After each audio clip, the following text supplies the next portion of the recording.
Well, hi there. Warm welcome. You watching Setting the Agenda, and I'm Meghna Dekha. First up, we are going to tell you how it seems to be a battle royale between Chief Minister Vijay, who swept into power on youth support, now says that there should be no protests, especially none by the CJP, the Cockroach Janata Party, or any others linked to the left.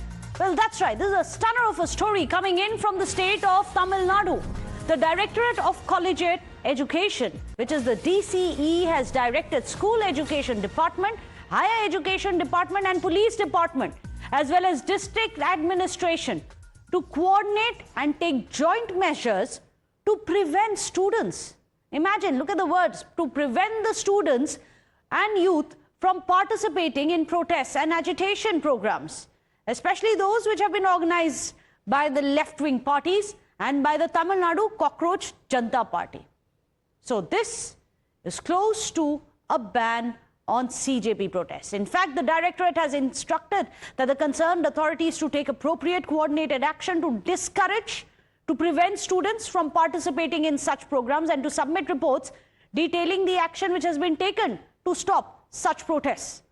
Let me go across to Dharani. Dharani, what does it mean? You must explain this government order to us coming in from Chief Minister Vijay. The irony of this is very high, of course, considering he is the one who swept into power historically at that with the youth support. Now he and his government has ordered that there will be no such protests, no such dissent which is going to be allowed. To what extent? How? Explain this to us.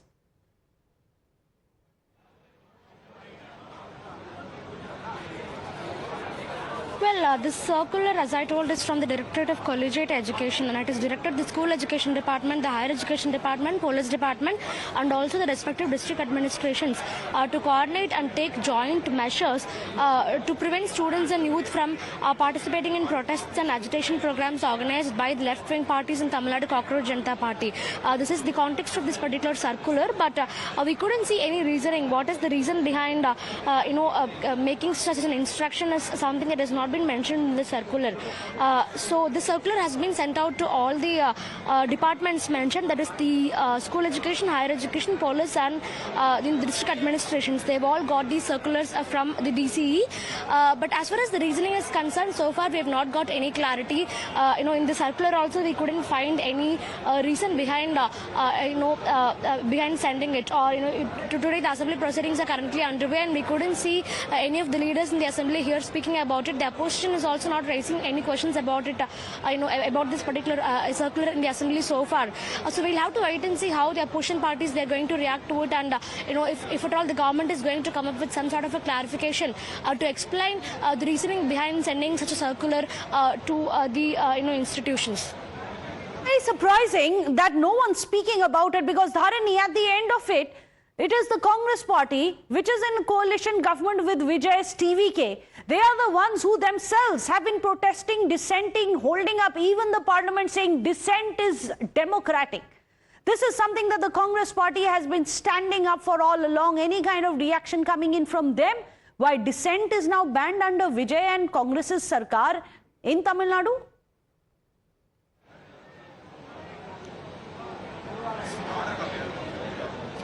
Well, the circular is definitely controversial, by nature, because it is everybody's democratic right to peacefully stage a protest, and to prevent somebody, especially youngsters, from staging a protest or to participate in a protest organized by a group is something that is definitely, questioned by a lot as far as public are concerned. But as far as the political parties in the state are concerned, so far they have not picked this matter up. The DMK is expected to pick this matter up in the assembly in the coming hours, but the legality of this circular is also highly questionable, because as I told, as we all know, in a democratic country everybody has the right to stage a peaceful protest without inciting violence, and for the right reasons. So to put out a general circular telling that students and youngsters should be prevented from participating in protests organized by left-wing groups and Cockroach Janata Party, we do not know how much legal sense this particular circular makes, and we'll have to wait and see if the circular is going to stand the legal scrutiny also, if somebody is desiring to approach the courts in connection with this. is going to be very interesting because as we were just discussing, dissent is a democratic right. We have Rahul Gandhi leading the protest at the parliament and outside the parliament. There are protests which are being organized by the NSUI. Just yesterday as well, there were protests in Jharkhand, there were protests at Jantar Mantar, there were protests outside the NTA office by the NSUI, there were protests by Rahul Gandhi, the entire opposition rank and breadth at the parliament, outside the parliament, inside the parliament. The Congress said that protesting is a right to dissent, is very, very valid, and it is enshrined in our constitution that you have freedom of speech, freedom to dissent, which is going to be intrinsic to democracy. Now you have this order which is coming in from Chief Minister Vijay's government, which says there is a directive to schools and colleges that don't allow your students to take part in Tamil Nadu CJP, the Cockroach Janata Party protests. Don't allow your students to take part in the protests which are being carried out by the left student wings. The question is why? How can the democratic right be removed? In fact, we have some reactions. I didn't get the name. Saeed Hafiz is joining us of the DMK. Thank you so much for joining us. Saeed Hafiz, how would you like to react to this government order which is coming in, baffling to say the least? This is absolutely ridiculous. Tamil Nadu has not seen this. I think this state has gone to a pre-independent era where the British used to dictate terms to the dissent and the protesters who were against the government.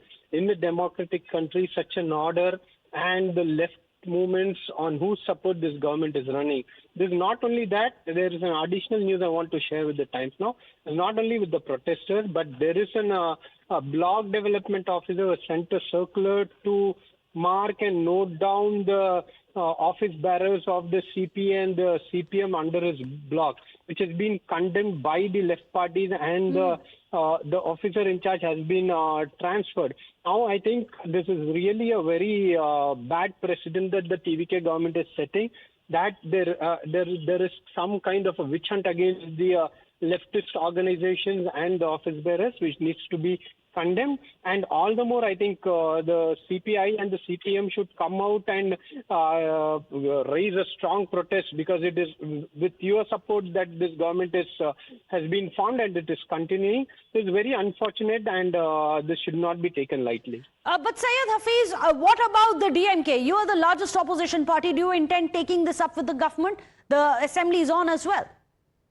No, certainly, at an appropriate time, the leadership will react. The DMK will stand for the people, and it will stand against anyone who are trying to curb the democratic right of the citizens or organizations, irrespective of they are part of our formation or not. Mm-hmm. Do you find it a bit ironical? Because at the national level, we've had the Congress party coming out protesting inside the parliament, protesting outside the parliament. Rahul Gandhi himself leading these marches, saying protest and dissent are integral to the democracy.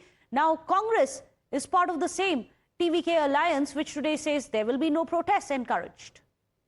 See, this alliance is not an alliance of ideology. This alliance is an alliance of opportunity. So opportunism drives the entire government today. So they don't care about democratic values. They don't care about social justice. This is nothing but bunch of power hungers sitting together and trying to destroy the legacy of Tamil Nadu. Mm-hmm. Well, Syed Hafiz, thank you so much for joining us. The DMK coming out and saying that this is an opportunistic alliance. People like Rahul Gandhi, who themselves have been leading protests in the Jantar Mantar, saying that this is essentially a bunch of people who are coming together for power, and they are only glued together to this alliance out of opportunism. Let me go across to Dharini. Dharini, explain this government order to us. What does it say? What does it entail? What if a student does go in for a protest by the CJP in Tamil Nadu? What is the punishment like?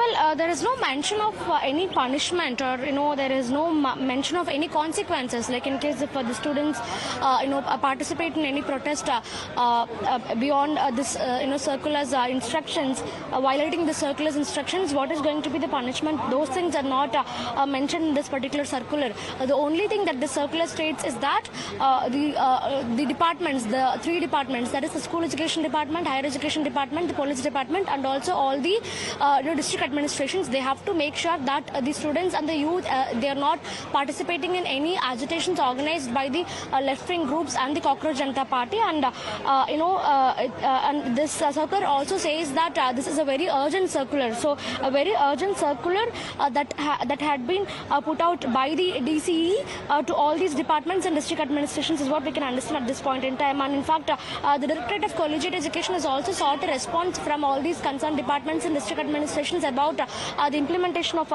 this circular. What sort of actions are going to be taken by the concerned departments and district administrations to implement this circular is being asked to be submitted as a report to the DCE.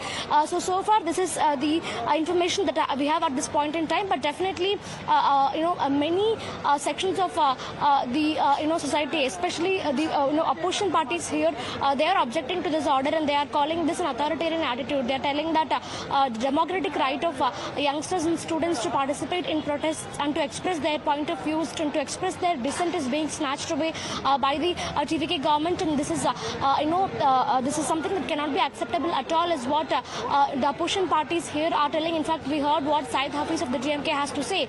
He is telling that never before in the history of Tamil Nadu's political,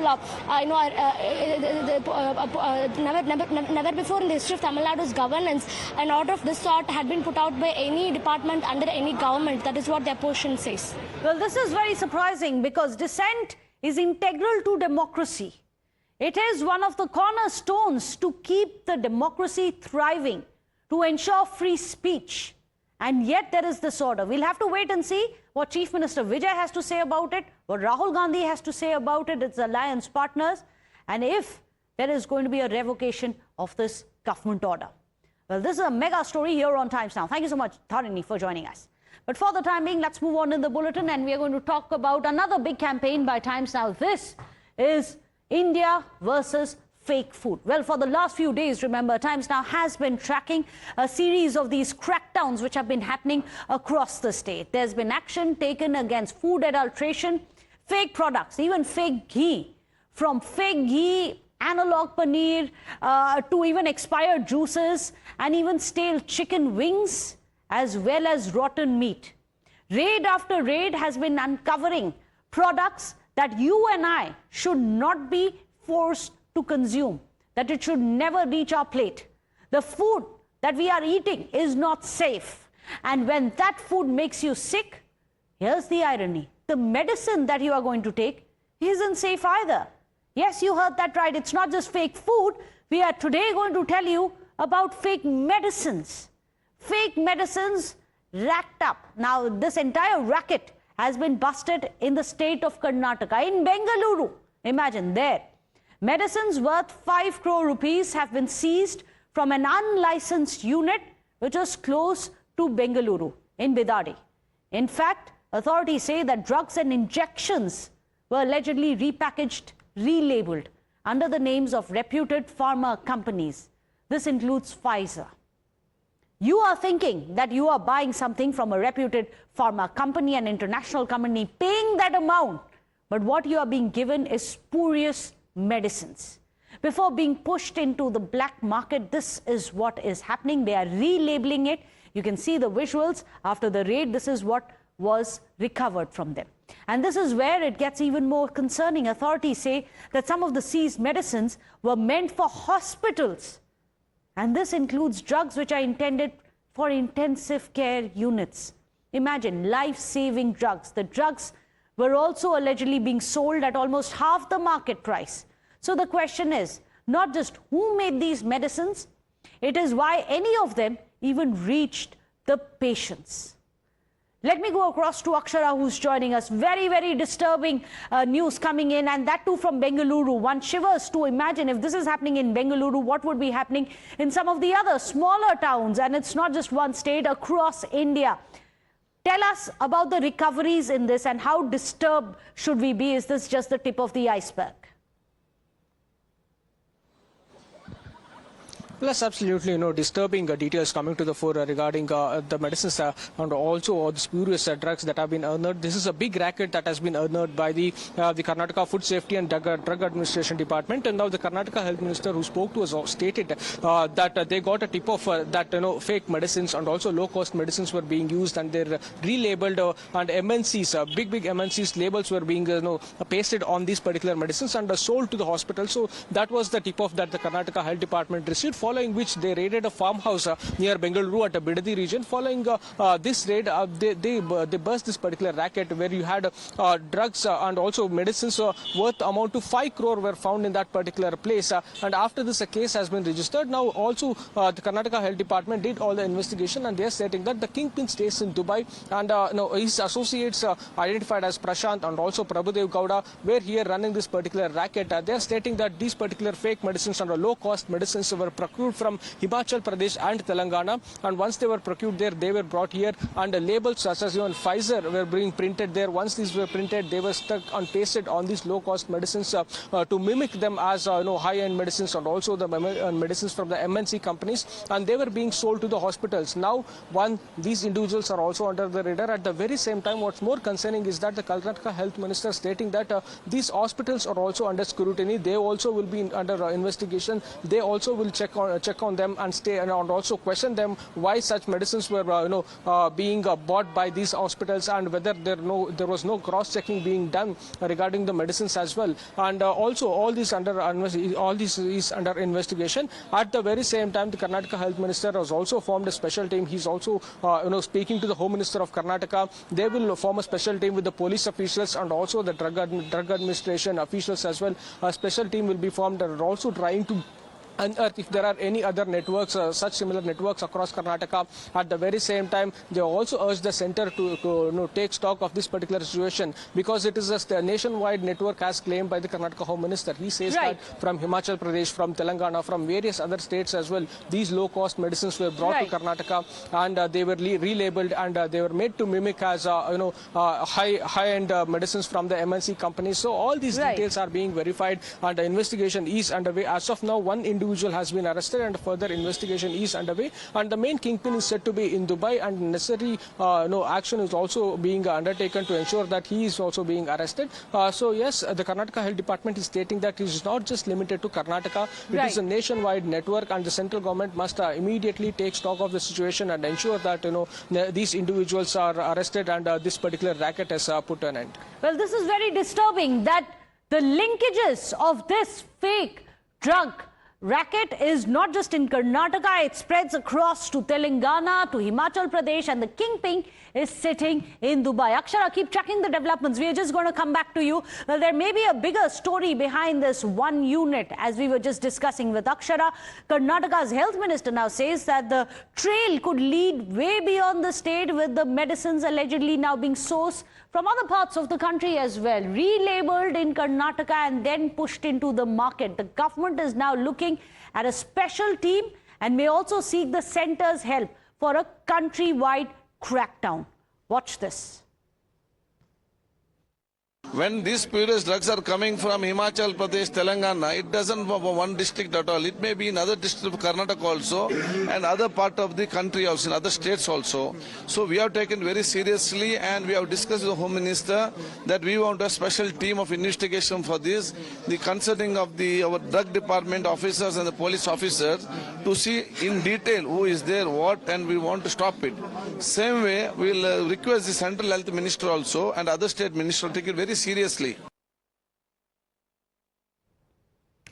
But Karnataka's story doesn't just end with counterfeit medicines, as drug officials were uncovering a fake medicine racket.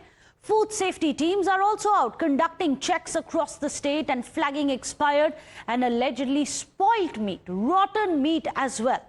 In Mysuru, we told you about the checks which led to seizures of chicken meat and mushrooms. including 9 kgs of chicken which was seized from Rio Meridian over expiry concerns. There were 68 kgs of meat from Grand Mercure and 4 kgs of mushrooms from Q-Star Hotel, which were all discovered and then seized and finally damaged.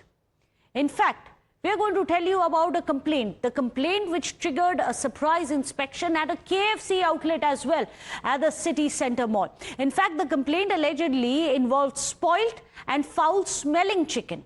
Then the officials started inspecting the chicken, the storage and the cold storage areas. They sealed the storage area and collected samples for laboratory testing. Further action, however, is going to be depending on the lab reports. But imagine, even KFC is now being sealed because it has been raided and there is suspicious food which has been found. This chicken now has been sent to laboratories. In fact, when you put all of these cases together, there is a much bigger question which is now emerging. How widespread is the problem of adulteration and expired stocks across the country? These crackdowns are not just limited to one state or one kind of food. From dairy products and spices to packaged drinks and even major food chains, inspections across the country have repeatedly flagged adulteration, expired stock, serious food safety violations as well. We are going to keep getting you details, but with that, there is some big breaking news that we are quickly shifting focus across to. This one is coming in from the Madras High Court, which allows the Tamil anthem to be played first. Well, this is a huge win for the Vijay Sarkar. Remember, Vijay, after he came to power, he moved a resolution as well saying that the Tamil anthem must be played first. And he's been playing that in every Tamil Nadu government organized function. Now, the High Court itself has said Tamil anthem can precede the national anthem, that there is no bar on singing the Tamil anthem first. Let me go across to Dharini. Dharini, this has been one of the biggest political flashpoints. Tamil anthem first or the national anthem. So this is going to be a big win for the Vijay Sarkar.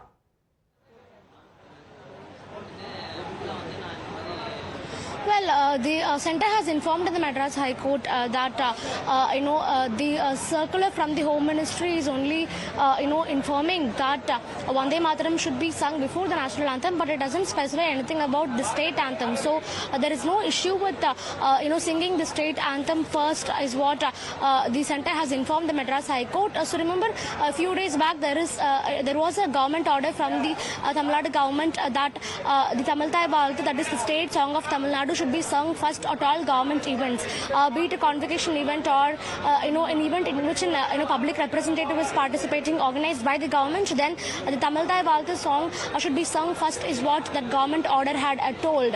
And in fact, there was a confusion at that point in time because the Union Home Ministry circular had told that Vande Mataram should be sung before the national anthem. So there was a confusion about the chronology of songs, whether the Tamil Thai Balth song should be sung before Vande Mataram and national anthem or after it. This was the confusion. But yesterday in the Madras High Court, the centre has clarified that they don't have an issue with the state anthem being sung first. The circular of the Home Ministry only informs that Vande Mataram should be preceding the national anthem, and that it doesn't specify anything about the state song. So there is no issue with the Tamil Thai Balth being sung first in the order. Well, this is very interesting, because the centre has said that there is no such problem that the centre has when it comes to the chronology of the songs. It's just that the national song must be played after the national anthem. Now, the High Court has also said in its order that it's fine if the Tamil anthem is sung first. This is going to be seen as a big political win as well for Chief Minister Vijay. Well, thank you so much, Dharni, for joining us. With that, we are going to be wrapping up Setting the Agenda. Thank you so much for watching. I'll meet you again tomorrow, 12 noon, right here on Times Now.